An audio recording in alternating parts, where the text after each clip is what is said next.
Resumen capítulo 79 del libro El Libertador. Cómo la muerte de Cristo derrotó a Satanás. Cristo había cumplido la obra que vino a realizar y con su último aliento exclamó: todo ha terminado. Había ganado la batalla. Todo el cielo triunfó con la victoria del Salvador. Satanás supo que había perdido su reino.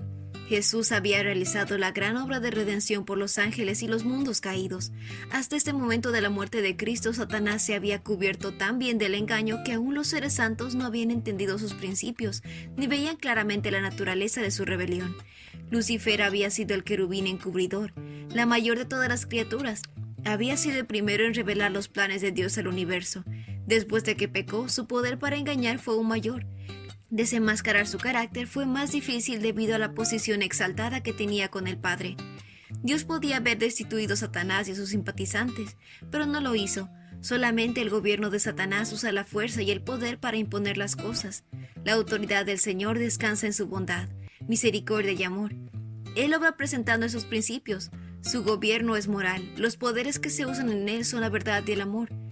En los concilios del cielo, Dios decidió que debían concederle tiempo a Satanás para demostrar los principios de su gobierno.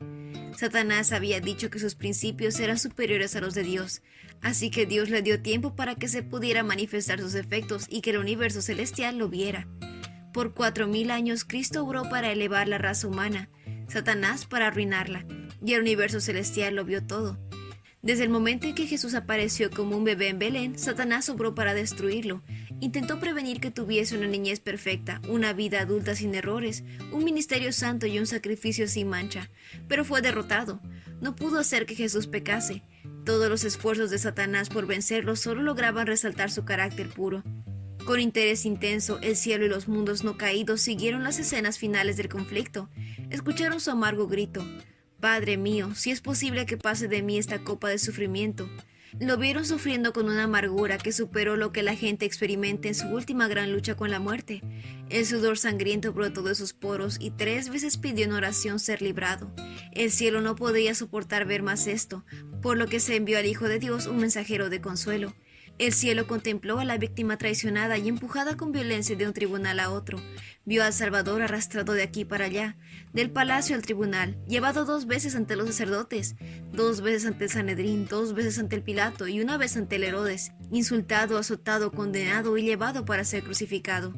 El cielo contempló con asombro a Cristo colgado en la cruz, mientras la sangre corría por su frente herida, sus manos y sus pies. Las heridas hechas por los clavos le desgarraban la piel. Respiraba con dificultad bajo el peso de los pecados del mundo. Todo el cielo se llenó de asombro cuando Cristo oró en medio de su terrible sufrimiento: Padre, perdónalos porque no saben lo que hacen. Los poderes de la tiniebla que rodeaban la cruz arrojaron una sombra infernal de la incredulidad en los corazones de la gente que estaba allí reunida. Agentes satánicos indujeron al pueblo a creer que Cristo era el peor de los pecadores y a detestarlo. Si Cristo hubiese cedido ante Satanás en algún detalle con fin de escapar su terrible tortura, el enemigo habría triunfado.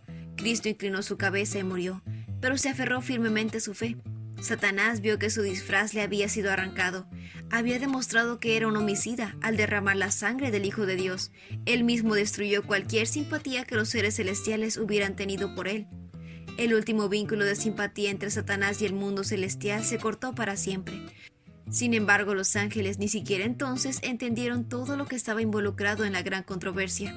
Al principio de la gran controversia, Satanás había declarado que la ley de Dios no podía ser obedecida, que la justicia era incompatible con la misericordia y que, si la ley había sido violada, era imposible que el pecador fuera perdonado. Si Dios anulaba el castigo por el pecado, Satanás diría que Dios no era un Dios de justicia. Cuando nuestros primeros padres violaron la ley de Dios, Satanás declaró que esto probaba que la ley no podía ser obedecida y que la humanidad no podía ser perdonada. Como había sido desterrado del cielo después de la rebelión, Satanás decía que la raza humana también debería estar apartada para siempre del favor de Dios. En su opinión, Dios no podía ser justo y al mismo tiempo mostrar misericordia hacia el pecador. Mediante Jesús, la misericordia de Dios fue manifestada a la humanidad, pero la misericordia no deja de lado la justicia. La ley no podía ser cambiada, pero Dios se sacrificó a sí mismo en Cristo por nuestra redención, pues Dios estaba en Cristo reconciliando al mundo consigo mismo. La ley requiere una vida justa, un carácter perfecto que no tenemos, pero Cristo como hombre vivió una vida santa y desarrolló un carácter perfecto. Él ofrece estas cosas como dones gratuitos para todos los que quieran recibirlos. Su vida toma el lugar de la vida de ellos. Así tienen perdón por los pecados pasados. Había sido el propósito de Satanás divorciar la misericordia de la verdad y la justicia, pero Cristo mostró que éstas, en el plan de Dios, están unidas. La una no puede existir sin la otra. La justicia y la paz se besaron. Ahora Satanás presentaría otro engaño. Declaró que la muerte de Cristo abolía la ley del Padre, pero si hubiese sido posible que la ley cambiase o fuese abolida, entonces Cristo no habría necesitado morir. Debido a que la ley era inalterable, Jesús murió en la cruz. Sin embargo, los mismos medios por los cuales Cristo confirmó la ley fueron usados por Satanás para destruirla. Este será el foco de último conflicto en la gran controversia. Hoy Satanás asevera que una porción de la ley que fue pronunciada por la propia voz de Dios ha sido puesta a un lado. Él no necesita atacar toda la ley. Si puede llevar a la gente a descuidar uno de los mandamientos, ya logró su objetivo. Pues el que obedece todas las leyes de Dios menos una es tan culpable como el que las obedece todas. Al aceptar romper un mandamiento, la gente se pone debajo del poder de Satanás. Los seres humanos creerán leyes que irán en contra de las leyes de Dios.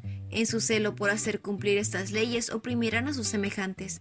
La guerra contra la ley de Dios continuará hasta el fin del tiempo. Cada uno tendrá que elegir entre la ley de Dios y las leyes humanas. Habrá solamente dos clases de personas. Cada carácter se desarrollará por completo. Todos demostrarán si han elegido del lado de la lealtad o de la rebelión. Y entonces vendrá el fin. Dios probará que su ley es justa y librará a su pueblo.